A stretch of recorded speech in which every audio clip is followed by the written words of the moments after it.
Baltimore City Board of School Commissioners. Just a reminder to guests to please mute your phones and keep them muted so that we will be able to hear well. I'm going to first of all do a roll call for the board to identify who is on the call, and just a reminder, board members, to identify yourself before you're speaking. I'm going to try and follow you in the chat, but in case you need to speak, or either raise your hands or be certain to identify yourselves. You may want to unmute as we do the roll call, and that'll make it easier as we go through. Commissioner Bondima, are you back?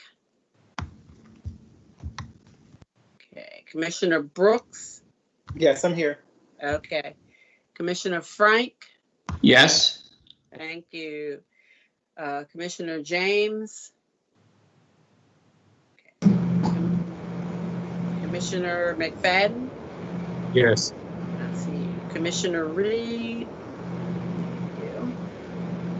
Commissioner Richardson? Yes. Commissioner Roberts? Commissioner Sykes, I see you. Okay. Here. I am here. One more time. Has Commissioner Bondima joined us yet? James or Roberts? Okay. Okay. So I'm counting 8 at this point. Am I counting correctly now? Did I do it correct? No, I did not. Like Commissioner Chin, you have 7. 6. I know. I keep forgetting to put the number 6 when I'm writing numbers. I better go back to that pre-K class I saw today. Is there a motion to reopen the meeting? So moved, Richardson. Thank you. Is there a second? Second. Thank you, Commissioner McFadden. And those in favor, excuse me a moment. Okay, I have to make sure my house is muted here. Okay, Commissioner Brooks? Yes. Are you? Okay, thank you. Commissioner Frank?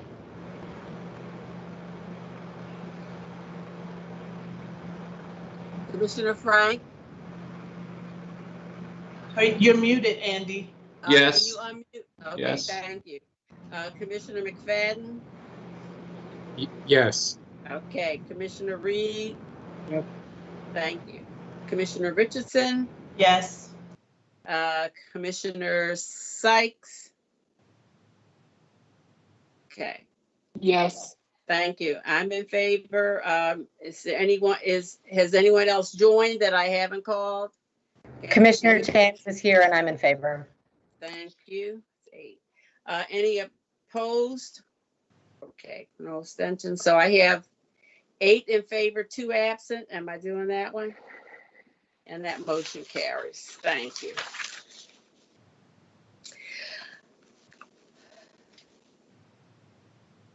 I would like to take time to, at this time, as we generally do, to recognize the passing of city schools employees and students. We know that they're going to be remembered fondly by the greater city schools community.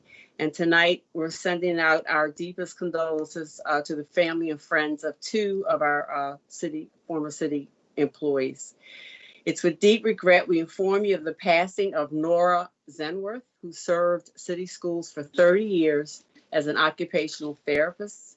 Ms. Zenworth unfortunately departed on August the 18th, 2020, and she will be greatly missed by her family, her friends, and city schools. I also regret to inform you of the passing of Henry Clements, who served in the city schools for almost 3 years as an accounting supervisor in accounts payable. Mr. Clements departed on August 24th, 2020, and he also will be greatly missed by his family, friends, and the city schools. And I ask if you would join me, please, in a moment of silence as we remember these 2 employees.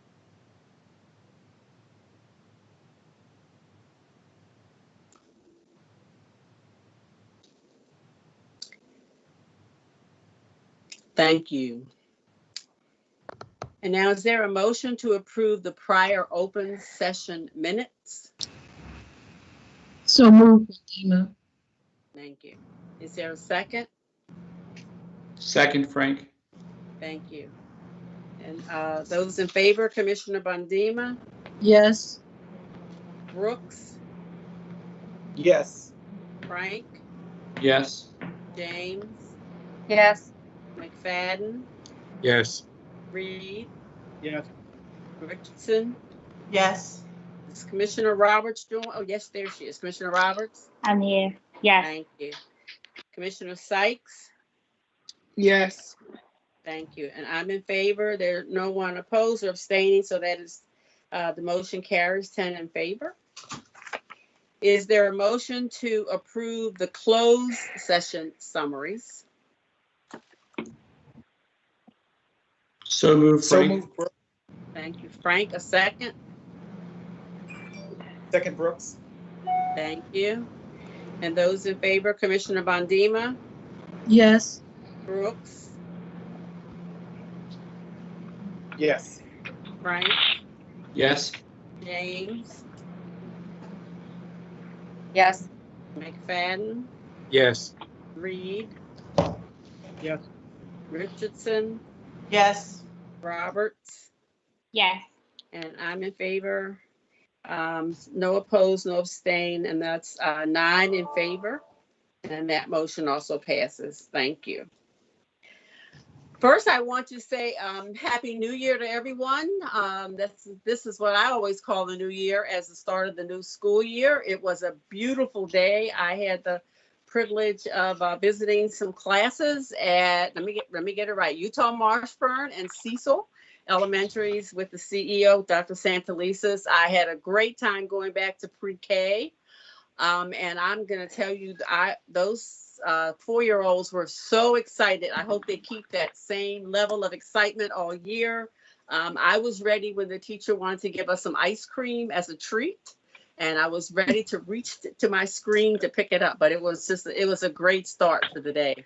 And watching some of the older grades, 4th grade, I believe, at Cecil, and just everyone in the building, I was amazed at the amount of work that I could tell that had been done by teachers in preparation in terms of the screens, the materials, the planning, the smoothness of everything that happened. So thank you all. And to the parents who were popping in and out, I was a grandparent who did that a couple of times.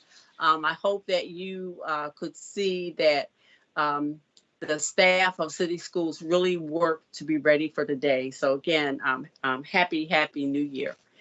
And I want to, on that note, also acknowledge some great partners who have been very generous to our school system. I want to acknowledge a gift of $17,500 worth of instruments from Save the Music Foundation to the students at Fort Worthington Elementary Middle School. The gift of $1,313,207 worth of food from World Central Kitchen, which provided school-based meals during between April and August.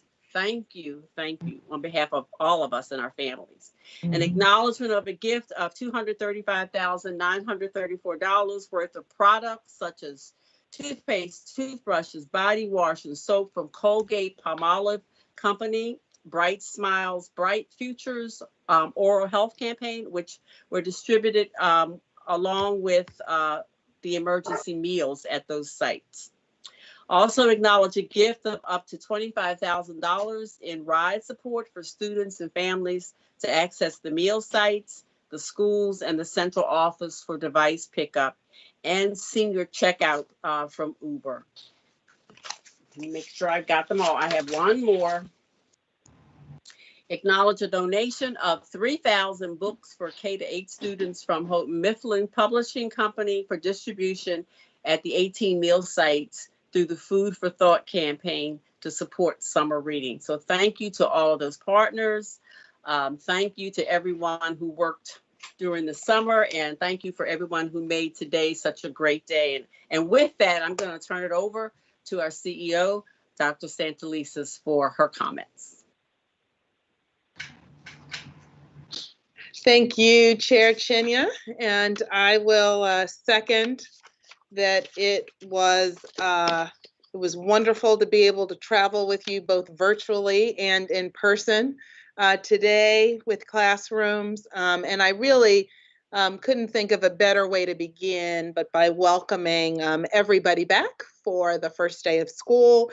And even though it's really not what we imagined, probably this time last year, I will say very much like Chair Chinya that I was really heartened by the classrooms that I had a chance to visit, the upbeat just presence of the principals that were there. I want to give a shout out to the teachers, again, at Cecil Elementary, Utah Moshburn, in spite of, in addition to everything they had to do, one, regular first day of school preparation, two, doing it the first time ever virtually, and then three, having the CEO and the board chair pop into your classroom really can make the first day of school seem at a more heightened level of anxiety. But I have to tell you, all of the classrooms we visited were just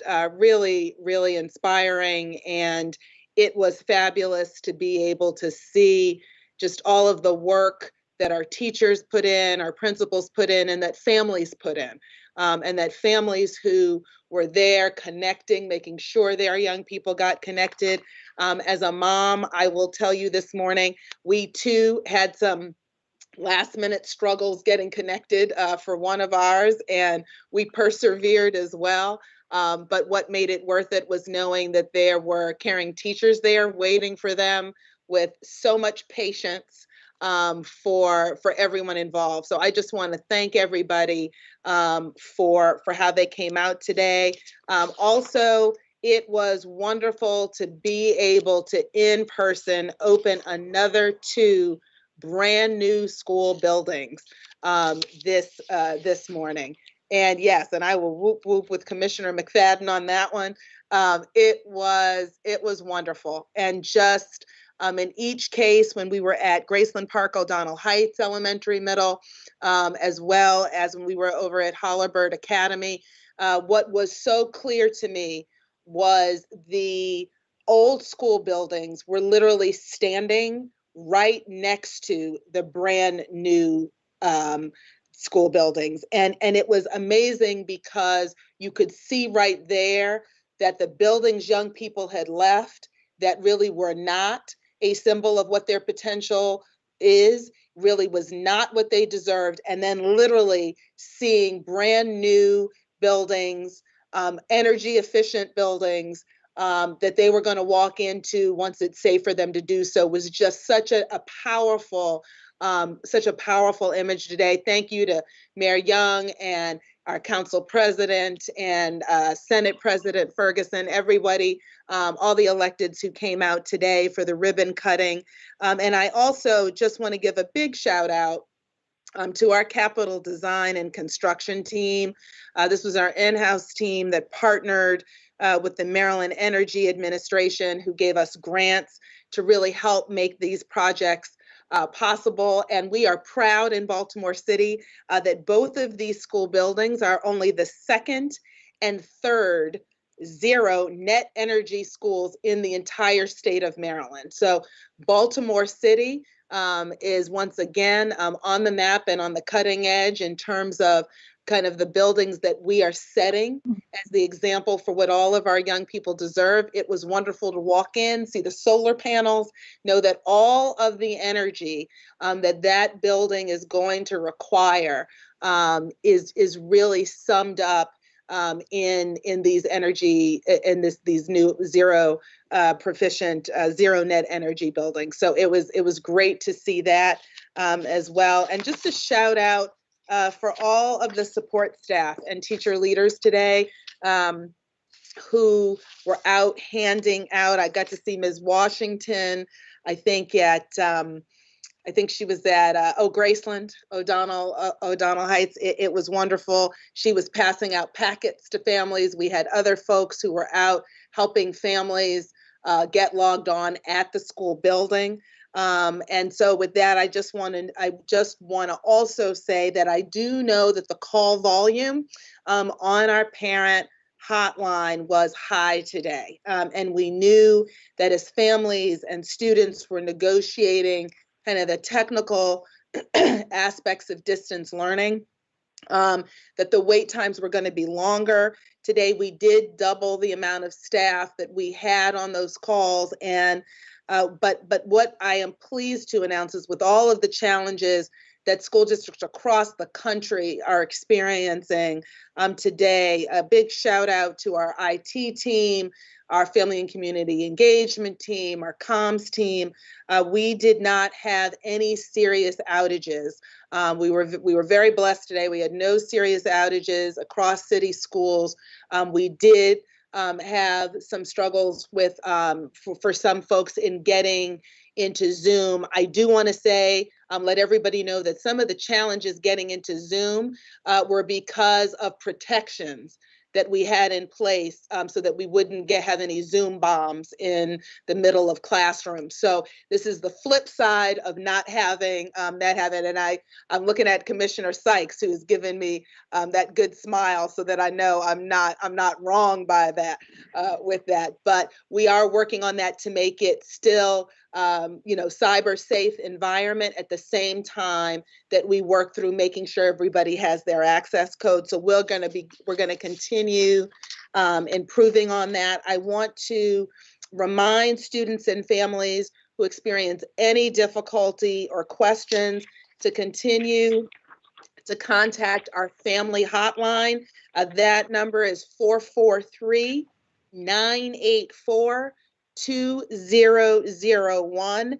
and every weekday between the hours of 10 a.m. and 3 p.m. For assistance. For families for whom that time block does not work, please reach out to your school principal, your child's teacher, and we'll make other arrangements to support you for those that still need that. I will also say that City Schools remains committed to ensuring that students who need laptops have them. We have currently distributed just over 25,000 laptops. We've purchased another 30,000 more.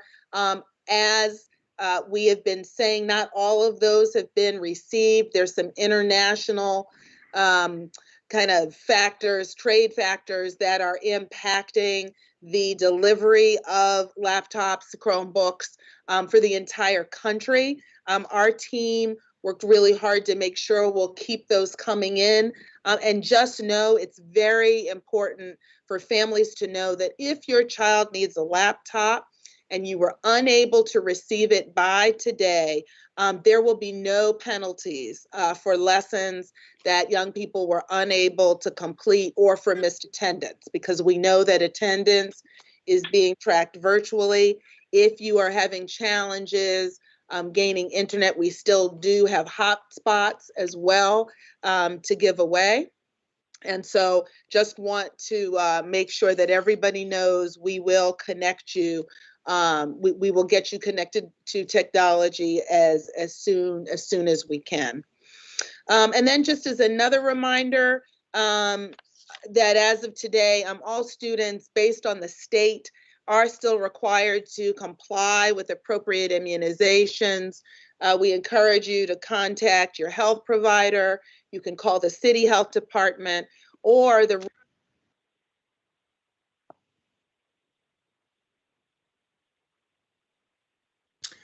Doc, your sound has muted. I should not have hovered over that. Thank you, Commissioner McFadden. Good coaching. And so so Cte Baltimore is also accepting appointments from city schools families for anyone who still needs immunization. Also, if you have not yet enrolled your child, your student, City Schools is still offering online registration in all grades this year. Again, for those with limited technology access, you can still, via appointment, come in for in-person enrollment. You can call or email to set up a time. I will say it's definitely faster online, but if you can't, we will still work to support and accommodate you. And then finally, on beginning September 28th, City Schools in Baltimore City Recreation and Parks will host student learning centers, which is a reminder are in-person spaces to engage and support young people in distance learning. We will be able to accommodate approximately 1,000 students in kindergarten through 5th grade. They will be able to come to 15 locations that will be a combination of schools and city recreation centers. We are thrilled to be partnering with Baltimore City Recreation and Parks that will provide some outlet for young people to be able to move and interact in a socially distanced and safe way during that time. There is a weighted lottery to participate based on certain selection criteria. If you would like your students, grades K through 5 only, at this time to be considered, please visit our website and log into Infinite Campus. And if you have questions or need help to complete the application, please call our parent hotline, again at 443-984-2001. And also know that City Schools meal sites are serving free breakfast and lunch for students starting today, Monday through Friday, 8 a.m. to 2 p.m. Students will receive 2 days of meals at a time. So that's 4 meals at a time, 2 breakfasts and 2 lunches. And you can visit our website for a full list of the locations. Again, just want to say a big thank you to everyone, families, teachers, principals, support central staff, just for really all of the work coming together to really launch what clearly is a challenging first day of schools, but also a strong start to first day of schools. Thank you so much, and I will turn it back to Chair Chinya. Thank you, Dr. Santelises. Now we're going to have a presentation on our first information and discussion item. And this is a first reader for policy ACH, nursing parents.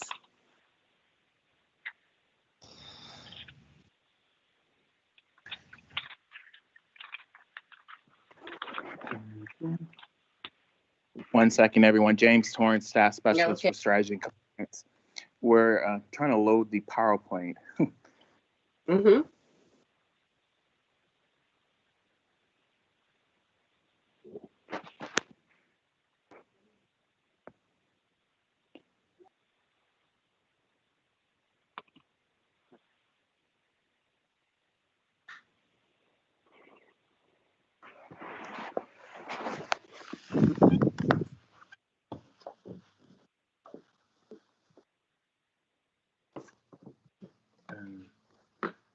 Sorry, guys, it's still not loading.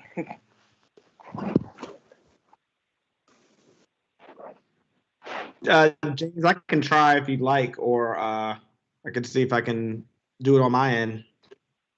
Can you try on your end, please, Christian? Thank Okay. you, my friend.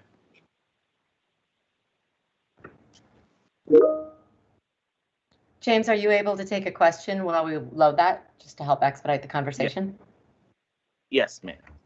So my question is, were we able to transition the language in the policy from an opt-in to an opt-out policy, meaning that we assume that any student in city schools who has recently given birth would need that time or want that time, so they're automatically opted in when they return to school? Or are we still asking parents who are coming back to school to request time to take care of their own or their child's biological needs during the school day? So we added language into the policy and regulation about counseling our students when transitioning back into the district. One, counseling them on the services that are available to them as parents, but also the services to help them complete their educational experience. So we've added that language. We're trying to move it a step further to make it clear in terms of the processes on the back end for staff. Okay, so every parent that returns to school after giving birth is automatically allowed the 15 minutes every couple hours for this policy, or do they have to request it? So we still, and so the thing is that we're trying to come up with the proper language and work with the mechanics for it, because as you know, this is self-identification for students and staff, for students.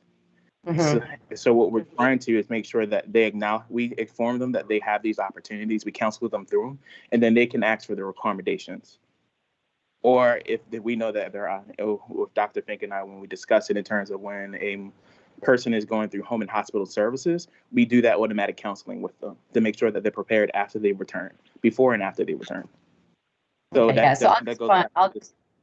I'll just go on record one more time and just say that I really think this policy should be something that is automatically allowed to students who are returning, and that they should opt out of it if they have, either are not nursing, have placed their child for adoption and don't need that time, or simply don't want it for any other reason, but that it should be the presumptive that we take care of our people by allowing them time. But that, that's my 2 cents. That is no, that's Could what we're getting at. we It's just that could we move into the presentation and then we'll go back to discussion if that's possible?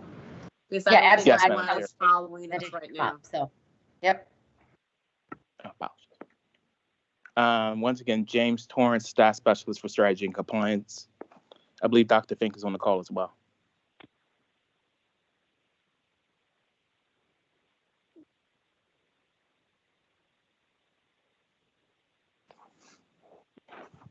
General background is that City Schools recognizes the importance and benefits of breastfeeding for both parents and infants, and is committed to supporting nursing parents. This policy applies to both all our staff as well as our students.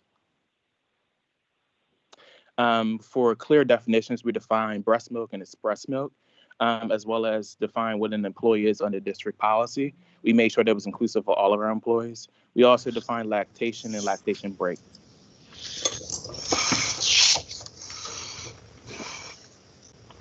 We also define non-exempt employee because, as required by federal law, that this is an opportunity extended to non-exempt employees, but we extend to all our employees. We discuss nursing parents and define who they are, as well as we define school grounds.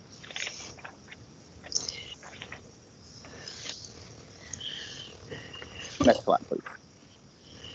Hi, good evening. Sorry about that. My computer and Comcast were having a problem.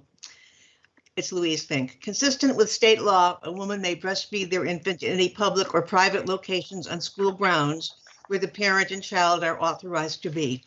This includes all areas open to the public and other locations where infants are allowed. City schools shall provide a reasonable break time and a space to express milk as frequently as needed by the nursing parent for up to 1 year following the birth of the child. The board acknowledges that the frequency of breaks needed to express breast milk, as well as the duration of each break, will likely vary throughout the nursing period. Next slide. City Schools is not required to compensate non-exempt employees who are nursing parents for breaks taken for the purpose of expressing milk.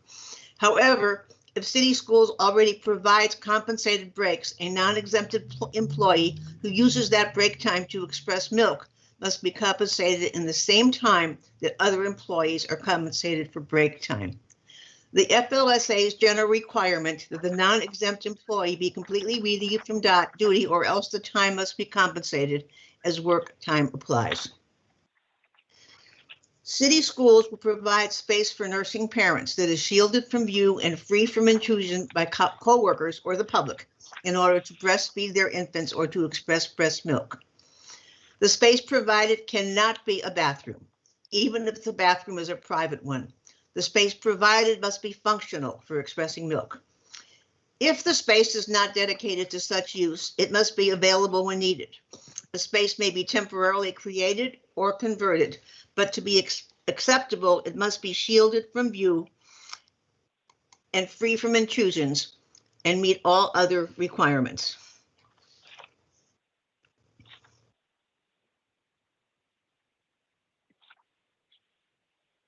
To ensure consistency and access to the space design, City Schools designated for nursing parents, schools and departments may need to establish a schedule for the space based on the requests submitted to ensure nursing parents can be accommodated. City Schools will provide student nursing parents with reasonable accommodations related to lactation breaks, which may include allowing missed assignments to be completed at home or extended deadlines. In accordance with board policy JEA compulsory attendance, a student nursing parents absences due to parenting needs is a lawful absence.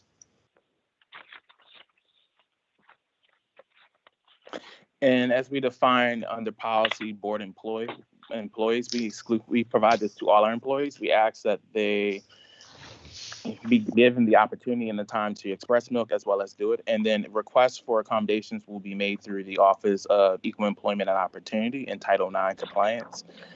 These requests will be made through a lactation form that's submitted directly to EEO. Nursing parents who are in work settings may choose to have their babies brought to and from the workplace to breastfeed during this time as well. And these nursing parents must provide their own storage and cooling for express milk. Next slide, please. Similar to the nursing parent opportunities for our staff, we have the similar language for our students.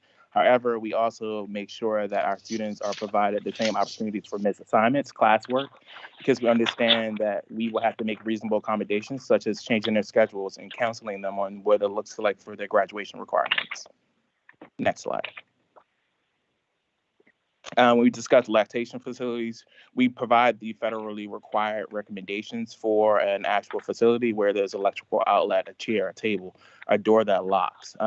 We provide these requirements because we want to make sure that you have the basic needs to either do manual or have some type of privacy for if you have to use your own breast pump or even breastfeed. As well as we establish that these facilities must have a schedule so that we make sure that the accommodations are appropriate for families and for staff. The other point is that to the extent possible, we want to make sure that the space is available to students and staff. Next slide. And then we define with reasonableness to make sure that we have a guidelines for our families as well as our students and our employees in terms of where they have access to the time, the efficiency, and all those things. But we understand that like this varies based off of the production of milk, and it's very individualized. Next slide.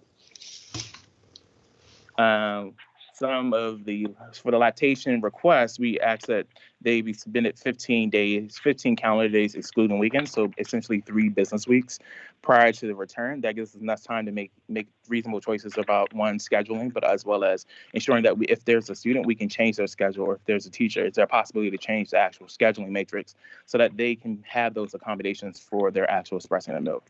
Also, we define it as an interactive process for requests.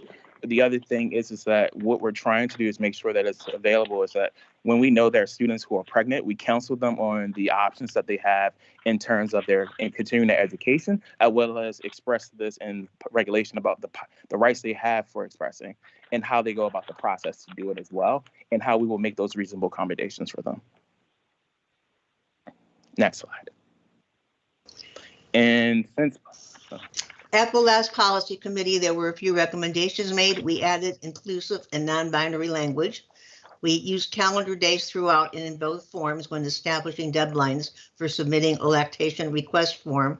And we added to language which specified schools will advise and counsel students regarding accommodations, supports, and resources available, including access to home and hospital services, social services, and healthcare provided by community agencies and partners. And this is where we go into that conversation about making sure that students know that they're opting in and they can opt out. That's where that counseling conversation comes in, to provide them with the full lens of supports that we can offer them through not only city schools, through home and hospital, but our community agencies and other partners. Any questions?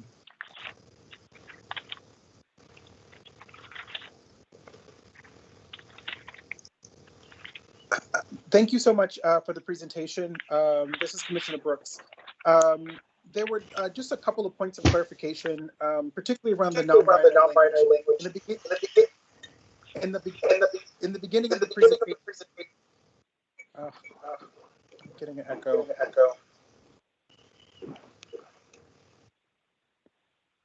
Yes, Commissioner Brooks, we'll remove woman from the actual presentation and actually the language. Yeah, so I saw it appear in the beginning of the presentation, and I wasn't sure if you were just citing that specific definition that was federally regulated versus towards the later in which it seems to disappear.